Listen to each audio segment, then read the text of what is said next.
What happens when a family hides the darkest sins behind the mask of faith? Some secrets are so vile, so unthinkable, that they can only exist in the shadows of absolute trust. Tonight, we journey into the heart of 1863 Utah, a land where isolation breeds secrecy, where religion becomes a weapon, and where one family's devotion masked horrors that would shake an entire community to its core. The wind howls across the barren Utah landscape, carrying with it whispers of a time when faith and fear walked hand in hand. In this desolate territory, far from the prying eyes of civilization, the Lafferty family stood as pillars of their community. To their neighbors, they were the picture of religious devotion, heads bowed in prayer, voices raised in hymns, always the first to attend services and the last to leave. But behind the closed doors of their imposing homestead, something far more sinister was taking root. The house itself seemed to watch over the valley like a sentinel, its windows dark even in daylight, its walls thick enough to muffle any sound that might escape. Those who passed by often remarked on its imposing presence, but few dared to venture too close. There was something unsettling about the way shadows clung to its corners, the way silence seemed to emanate from within like a living thing.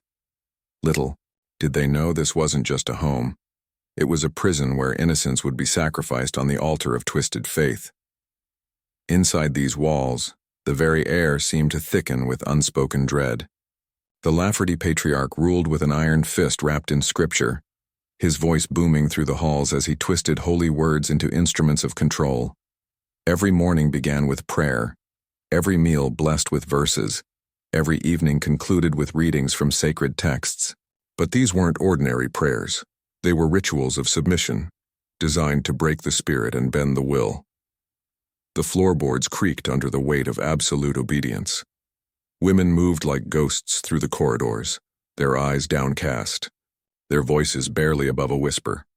Children learned early that silence was survival, that questioning was sin, that resistance brought punishment swift and severe. The very walls seemed to absorb their fear, holding it like a disease that infected every corner of their existence. In this house, doors locked from the outside at night, trapping innocence within reach of unspeakable evil. The sound of footsteps in the darkness became a harbinger of terror, each creak of the stairs a countdown to violation. What happened in those long, suffocating nights would leave scars that no amount of prayer could heal, wounds that would fester for generations. The patriarch's control was absolute and terrifying. He monitored every conversation, scrutinized every glance, and punished every perceived transgression with the fury of an angry god. The family dinner table became a tribunal, where silence was golden and speaking out of turn could mean hours of punishment in the cold basement. Even laughter was suspect. Joy was a luxury that had no place in this house of horrors. Windows were barred not to keep intruders out, but to keep the family in. The outside world became a distant memory, a paradise lost that could only be glimpsed through iron bars. This isolation wasn't just physical, it was spiritual and emotional, cutting the family off from any source of help or hope that might challenge the patriarch's twisted authority. But the patriarch was clever in his corruption. He didn't simply rule through fear, he ruled through faith itself, twisting divine commandments into justifications for the unjustifiable. He spoke of sacred duties and holy obligations, of rituals that would bring the family closer to God. These weren't acts of abuse in his warped mind. They were ceremonies, blessed practices that elevated them above ordinary mortals. Scripture became his shield, prophecy his sword. He would gather his family in the candlelit basement, the shadows dancing on the walls like demons celebrating their victory over innocence. There, surrounded by religious imagery and sacred texts, he would perform acts so vile that they defied comprehension. He called them rituals of purification, ceremonies of divine communion, holy practices that would ensure their salvation. The blending of faith and horror created a nightmare beyond imagination. Children were taught that their suffering was sacred, that their pain was part of God's plan. They were told that questioning these practices was questioning God himself, that resistance was a sin punishable by eternal damnation. In this twisted theology, abuse became worship, violation became virtue, and silence became the highest form of devotion. The basement became a temple of horrors, its stone walls echoing with prayers that masked screams. Candles flickered like watching eyes as the patriarch performed his perverted rituals, each act justified by carefully selected verses twisted beyond recognition. The innocent symbols of faith, crosses, scripture, holy water, became instruments of terror, their sacred meaning corrupted beyond redemption. He convinced his victims that they were chosen, special in the eyes of God, destined for a higher purpose that required their sacrifice. The manipulation was as thorough as it was evil, breaking down their sense of right and wrong until they could no longer distinguish between love and abuse, between protection and exploitation. Some began to believe his lies, their minds fracturing under the weight of cognitive dissonance. The rituals followed a horrifying pattern: prayer followed by violation, scripture reading followed by abuse, blessing followed by curse.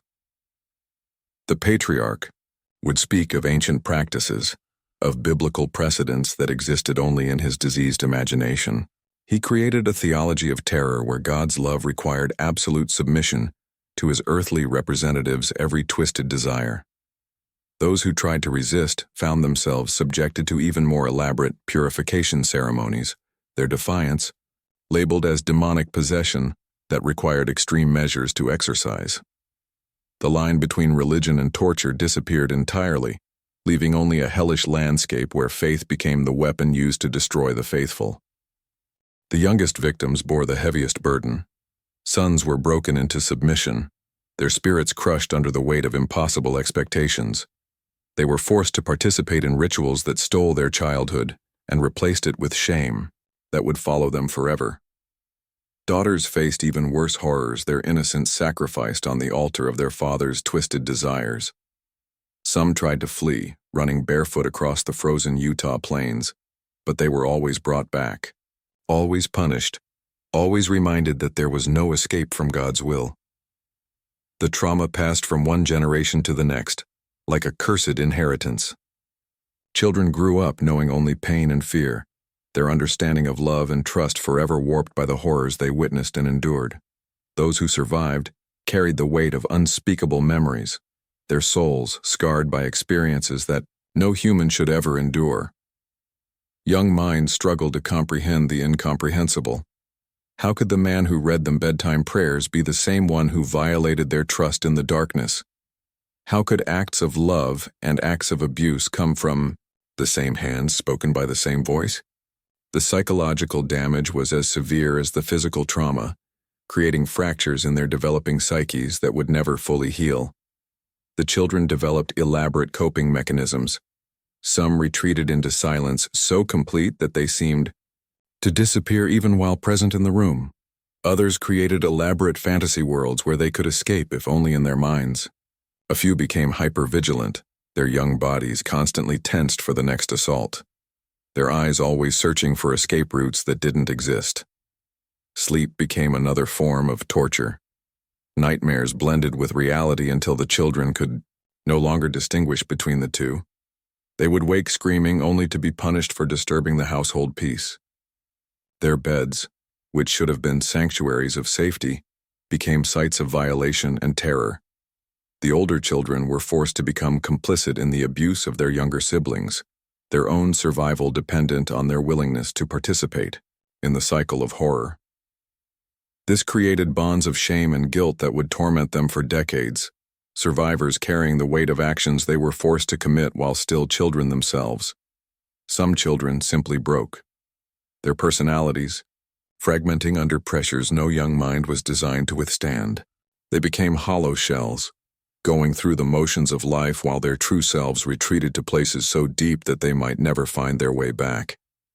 The lucky ones forgot, their minds mercifully blocking out memories too terrible to bear. Yet, somehow, impossibly, the family maintained their facade. To the outside world, they remained the model of religious devotion, their reputation intact, their dark secrets buried beneath layers of prayer and piety. But evil, no matter how carefully hidden, has a way of seeping through the cracks. Neighbors began to notice subtle signs.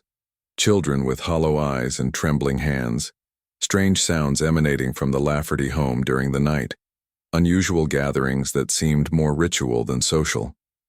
Mrs. Henderson, who lived closest to the property, would later recall hearing disturbing cries that seemed to come from the earth itself, sounds that made her pull her own children closer and lock her doors tighter. The townspeople whispered among themselves, sharing fragments of suspicion like pieces of a horrifying puzzle. There were reports of children seen wandering the property, at odd hours, their faces bearing expressions far too mature for their young years. Visitors to the Lafferty home spoke of an oppressive atmosphere, a weight in the air that made breathing difficult and conversation strained. But fear kept their voices low and their questions unasked.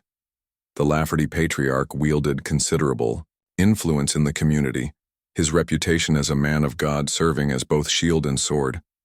Who would dare accuse such a pious family of unspeakable crimes? Who would risk the wrath of both man and heaven by speaking against the seemingly chosen? The local sheriff received anonymous reports, hastily scrawled notes left on his doorstep in the dead of night, desperate pleas from sources too terrified to identify themselves. Each piece of evidence painted a darker picture, but without witnesses. Willing to come forward, his hands were tied. The patriarch's influence extended into every corner of the community, making investigation nearly impossible. The silence of the community became complicit in the continuing horror.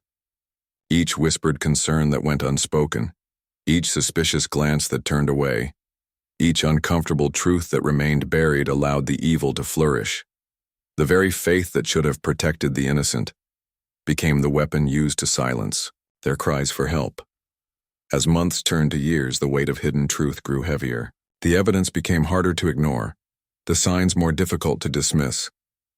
Children who should have been playing and laughing moved through the world like broken dolls, their spirits crushed under burdens no young soul should carry. The community's conscience began to stir, even as their courage remained paralyzed by fear and disbelief. Then, like dawn breaking after the longest night, the truth finally emerged from the shadows. A survivor found the courage to speak, their voice cracking with decades of suppressed pain as they revealed the horrors that had been hidden behind the Lafferty family's pious facade. Others followed, each testimony adding another piece to the nightmare puzzle, each revelation more shocking than the last. The community reeled as the full scope of the family's crimes came to light. The rituals of abuse, the generations of trauma, the systematic destruction of innocence, all of it spilled into the open like a festering wound finally exposed to daylight. Some refused to believe, clinging to their image of the devout family they thought they knew. Others felt the crushing weight of guilt, knowing they had sensed something wrong but had chosen silence over action. But even as justice sought to shine its light into the darkest corners of the Lafferty legacy, the damage was done. Survivors carried scars that would never fully heal, their lives forever marked by the horrors they had endured. The family name became a curse whispered in hushed tones, a reminder that evil can flourish anywhere, even in the most sacred spaces. The key. Lafferty House still stands today, empty and abandoned, its windows like dead eyes staring out over the Utah landscape. Local children dare each other to approach its weathered walls, but none stay long. They say you can still hear echoes of the past carried on the desert wind, cries for help that went unanswered, prayers that fell on deaf ears, and the lingering whispers of secrets that some believed would never see the light of day. But perhaps the most chilling truth of all is this: the Lafferty family was not unique. Across the country, in communities large and small, behind facades of respectability and devotion, similar horrors may still be unfolding. The question that haunts us is not just how such evil could exist, but how many other secrets remain buried behind veils of false piety, waiting for someone brave enough to tear them away. Some wounds never heal. Some secrets refuse to stay buried, and some families leave legacies so dark that they stain the very ground they once walked upon. The Lafferty name serves as a reminder that the most dangerous predators are often those who hide behind the most trusted masks, and that sometimes, The greatest evil comes wrapped in the promise of salvation,